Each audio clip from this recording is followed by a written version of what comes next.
కడుపుకి అన్నం తినేవాళ్ళు ఎవరు అనరు అన్నమాట. మానవ జన్మ ఎత్తిన వాళ్ళు ఎవరు అనరు. ఎవరెత్తారు ఎవరు ఆయన ఉంటే ఆయనకు ఉంటేనే మొత్తం కలిపిన 10 సీట్లు 12 సీట్లు ఉన్నాయి. నీకు ప్రతిపక్ష హోదా కావాలంటే నీకు కనీసం 3వ వంతు ఉండాలిగా, మీకు లేదు. అందుకని ఆయన ఏమన్నాడు, 1000 రూపాయలు పెంచుతానన్నాడు.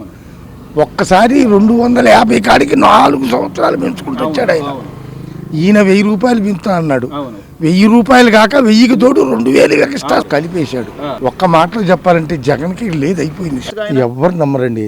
అసలు అసెంబ్లీకి వచ్చే మొగుడైతే ఇవన్నీ రావు.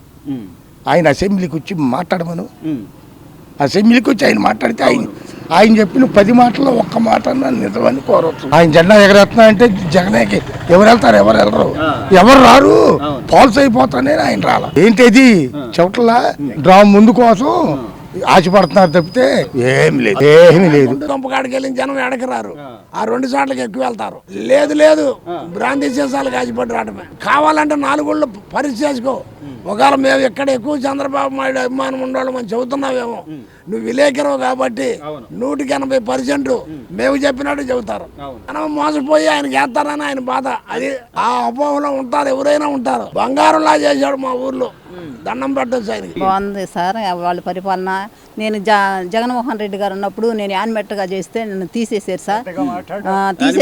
యానిమేటర్గా గతంలో యానిమేటర్గా చేస్తే 5 సంవత్సరాల పదకాలంలో తీసేసారు. ప్లాట్లు వస్తే ప్లాట్లు కూడా రాకుండా తీసేసారు జగన్మోహన్ రెడ్డి గారు. ఎందుకు అంటున్నారు, పార్టీలుగానే చేస్తున్నారు వీళ్ళు. నాకు వచ్చే ఏది కూడా రాకుండా చేశారు, ప్లాట్ వచ్చినా రాకుండా చేశారు. జగన్మోహన్ రెడ్డి గారికి తెలియకుండా ఏం లేదు కదా సార్, తెలుసు కదా సార్. లేదు సార్, అందరికీ మామూలుగా సమానంగానే చూస్తున్నారు, అందరికీ అర్హత కలిగేటట్టు చేస్తున్నారు. ప్రతి ఒక్కటి కూడా ఎవరో లేరు సార్. ఆయన చెప్తే సరిపోయిద్దా ఏంది?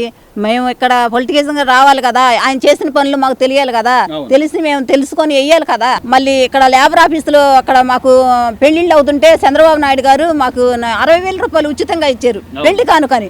మరి డెలివరీ అయితే 20,000 రూపాయలు ఉచితంగా ఇచ్చారు, అవి కూడా తీసేసారు. అవి ఇప్పుడు పోరాడి సార్ వాళ్ళు తీసుకొచ్చామని నాకు ఫోన్ చేస్తే సరే మేడం అని చెప్పాను. అలాంటివి తీసేసాడు, వేసాడు సార్. ఎవరో వేయరు సార్. చాలా పథకాలు తీసేసేస్తారు ఆయన. చాలా పథకాలను ఆపేసేసాడు. అవన్నీ అమలు పడితే చాలా మేము బాగుపడే వాళ్ళం, మేము పేదవాళ్ళమేను.